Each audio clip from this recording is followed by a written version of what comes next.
اور یہاں جو واقعہ اللہ رب العزت نے حضرت ابراہیم علیہ السلام کی دعاؤں کو ذکر کیا ہے. وَإِذْ قَالَ ابراہیم، جب کہا حضرت ابراہیم علیہ السلام نے رب اجعل، اے میرے اللہ کر دے، هَذَا الْبَلَدَ آمِنًا، اس شہر کو امن کر، وَجْنُبْنِي، اور دور رکھ، وَبَنِيَّ، میری اولاد کو، أَن نَعْبُدَ الْأَصْنَامَ، کہ اللہ کے وہ بتوں کی پرستش کرے. اب یہ واقعہ اس آیت کے پیچھے ایک بہت بڑا واقعہ ہے کہ جب حضرت ابراہیم علیہ السلام، یہ آیتیں آگے کچھ آیتوں کو کی جو ترتیب ہے، میں اس ترتیب کے ساتھ آپ کو واقعہ سناتا ہوں کہ حضرت ابراہیم علیہ السلام نے اللہ رب العزت سے اپنی اولاد مانگی. جیسے اگلی آیت کے اندر اس رکوع کے درمیان میں آتا ہے الحمدللہ الذی، اللہ تیری ذات کا لاکھ لاکھ مرتبہ شکر، وہب علی، تو نے مجھے اولاد بخشی، وہب علی، مجھے بخشی، علی الکبر، بڑھاپے کے اندر بڑی عمر میں، اسماعیل و اسحاق، اسماعیل علیہ السلام، اسحاق علیہ السلام، ان ربی لسمیع الدعاء، اللہ تو دعاؤں کو سننے والا. اب حضرت ابراہیم علیہ السلام کے بارے میں آتا ہے کہ حضرت ابراہیم علیہ السلام کی عمر 120 سال تھی اور حضرت اماں ہاجرہ کی عمر 99 سال تھی.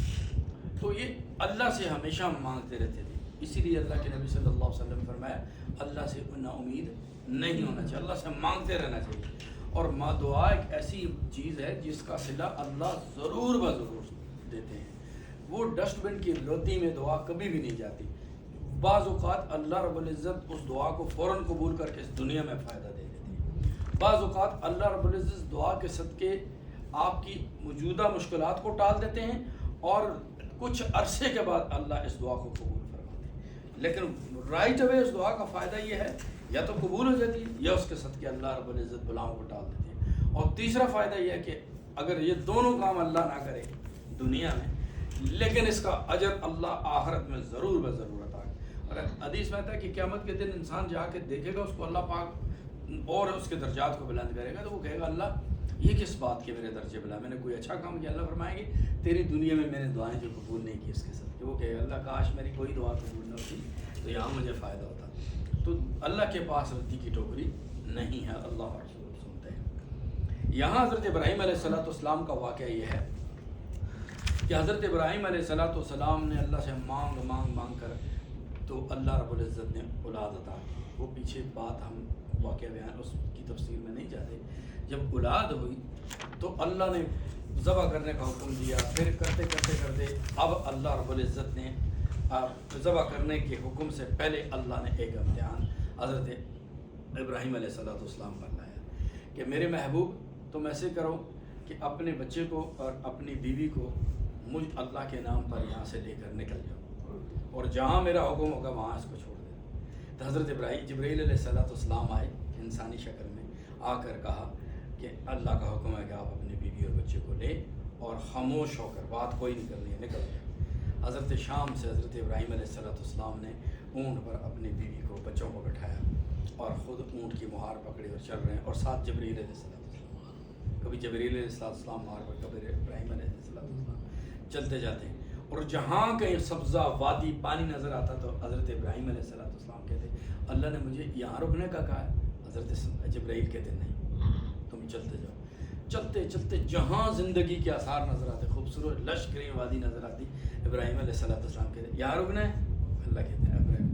کرتے مکہ کے اندر آئے تو یہ ایسی خون خوار وادی تھی جہاں پر زندگی کا کوئی آثار نظر ہی نہیں آتا، نہ کوئی درخت، نہ کوئی پانی، ریگستان.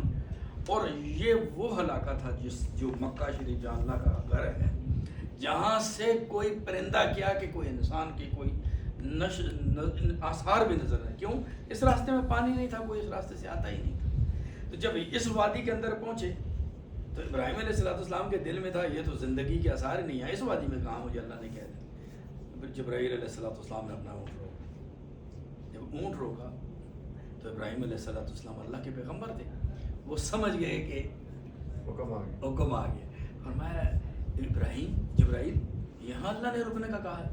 تو حضرت جبرائیل علیہ السلام تو جب یہ بات کہی نا تو ابراہیم علیہ السلام حیران کہ اللہ اب یہ نہ زندگی ہے نہ آثار ہے، یہاں کیا کریں؟ اب اماں حجرہ کو کہا اور کہا کہ آپ بچے کو لے کر یہاں بیٹھیں، خود گئے ایک چھپر تیار کر رہے ہیں، ادھر ادھر سے دائیں بائیں سے کچھ چیزیں تیار کر کے چھپر تیار کیا کہ اب اماں حجرہ کو نہیں پتا کہ ابراہیم علیہ السلام کیا کرنے لگے، تو انہوں نے چھپر تیار کیا کر کے ہاتھ اٹھائے، ربنا اے میرے اللہ۔ قرآن کے اندر دعائیں جو ہیں نا وہ 3 طرح سے، اللہم اے میرے اللہ، ربنا اے میرے رب، رب اے رب۔ اللہ نے کبھی اللہم ربنا رب، اللہ نے اس طریقے سے دعائیں کی ہیں بتائی ہیں۔ تو یہاں کا ربنا او میرے اللہ، او ہمارے اللہ جی، انی اسکنت، بے شک میں نے یہ بسایا ہے، من ذریتی، اپنی اولاد کو، بواد غیر ذی زرع، اللہ ایسی وادی کے اندر جہاں ذی زرع، زندگی کی آثار ہی نہیں، عند بیتک المحرم۔ اور یہ دعا کر رہے ہیں کر کے، تو جب اپنے بچے کو وہاں رکھنے کے بعد تو اپنے اونٹ پہ سوار اونٹ کو چلایا، تو حضرت حاجرہ سمجھ کہ یہ ہمیں بٹھایا نہیں ہے، خود چلنا شروع کر دیا ہے، اللہ کی طرف سے حکم تھا، بولنا بھی نہیں، تو بس چلنا شروع کیا۔ تو حضرت حاجرہ نے ساتھ اونٹ کی کاٹھی کو پکڑا اور ساتھ ساتھ دوڑ رہی ہے کہ اللہ نے آپ کیوں چھوڑ کے جا رہے ہیں، یہاں انسانیت نہیں ہے، یہ زندگی نہیں ہے، ساتھ ساتھ دوڑ رہی ہیں۔ کرتے کرتے کرتے ابراہیم علیہ السلام نے بولے، اور کرتے کرتے جب پہاڑی کے قریب پہنچی، جہاں سے پہاڑی شروع ہونی تھی، تو حضرت حاجرہ نے کہا کہ ہاتھ میں بچہ اٹھایا حضرت اسماعیل علیہ السلام، کہا کیا اللہ کا حکم ہے؟ تو حضرت ابراہیم علیہ السلام نے سر ہلایا کہ اللہ کا حکم، وہاں ہی رک گئی، کہنے لگی اللہ کی قسم اگر اللہ کا حکم ہے اللہ ہمیں کبھی ضائع نہیں کرتا۔ اور ایسے بچے کو اٹھا کر کھڑی ہوئی، حضرت ابراہیم علیہ السلام پہاڑ چڑھنا شروع کی، اور پہاڑ چڑھتے چڑھتے پیچھے مڑ کے بھی نہیں دیکھ رہے، چڑھتے چڑھتے جیسے پہاڑ چڑھے اور پہاڑ کو اوجل کیا، حضرت ابراہیم علیہ السلام کی آنکھوں سے آنسو جاری، فوراً ہاتھ اٹھا دیے، ربنا انی اسکنت من ذریتی بواد غیر ذی زرع عند بیتک المحرم، اے اللہ میں نے اپنی اولاد کو تیرے نام پر ایسی وادی میں چھوڑ آیا ہوں جہاں زندگی کو کوئی آثار ہے، اللہ تو ہی میرے بچے کا سہارا اور کارساز بنے۔ اب یہاں پر چھوڑ کر حضرت ابراہیم علیہ السلام چلے گئے، اللہ کی طرف سے حکم تھا۔ آگے پوری بات ہے کہ حضرت حاجرہ علیہ السلام کے ساتھ کیا ہوا، پانی نکلا، زندگی موت کے ساتھ لڑی، اور پھر اللہ نے اس علاقے کو بسایا، اور پھر یہ دعا کی اللہ کے محبوب پیغمبر نے کہا کہ فجعل افئدۃ من الناس تہوی الیہم، اللہ اس شہر کو ایک امن کا بنانا، اور دنیا جہان کے اللہ ثمرات پھل یہاں اس شہر کے اندر لانا، کہ لعلہم یشکرون، کہ اللہ تاکہ تیرا شکر ادا کیا جائے۔ آج آپ دیکھیں پوری روئی زمین پر واحد اللہ کا، یہ اللہ کی زمین پر یہ واحد مکہ ہے جہاں پر حضور صلی اللہ علیہ وسلم نے فرمایا کوئی فتنہ رونما نہیں ہوگا، پوری دنیا میں یاجوج ماجوج کا فتنہ ہوگا، پوری دنیا میں دجال کا فتنہ ہوگا، اور دیگر اللہ کے عذابات ہوں گے، لیکن اللہ مدینہ شریف کو اور مکہ شریف کو محفوظ رکھے۔ کیوں؟ کہ یہاں 2 نبیوں کی دعا ہے، ایک حضرت ابراہیم علیہ السلام اور ایک محمد رسول اللہ صلی اللہ علیہ وسلم، 2 نبیوں کی نسبت ہے، جس کی بھی نسبت سے اللہ رب العزت نے یہاں کسی قسم کا کوئی فتنہ نہیں لایا۔ اب یہاں پر چھوڑنے کے بعد حضرت ابراہیم علیہ السلام اپنے بچے کو چھوڑ کر پھر ساتھ دعا کی، اللہ میں آپ سے یہ دعا بھی کرتا ہوں کہ میری اولاد کو بتوں کی پجاری نہ بنانا، یہ بتوں کی پرستش کرنے والے نہ ہوں، ان کو بتوں کی پرستش سے دور رکھنا۔ یہ ساری دعائیں کر کے پھر آخر میں اپنے اللہ کا شکر ادا کیا، اللہ میں تیرا شکر ادا کرتا ہوں، مجھے بڑھاپے میں تو نے اولاد دی۔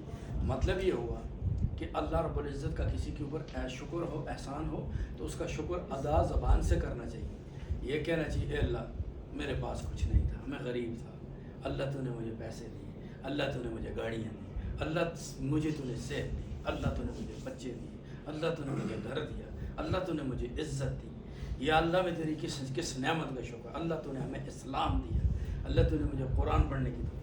ہر وقت اللہ سے چلتے گاڑی چلاتے ہوئے بیٹھے ہوئے اللہ کا شکر ادا کرنا۔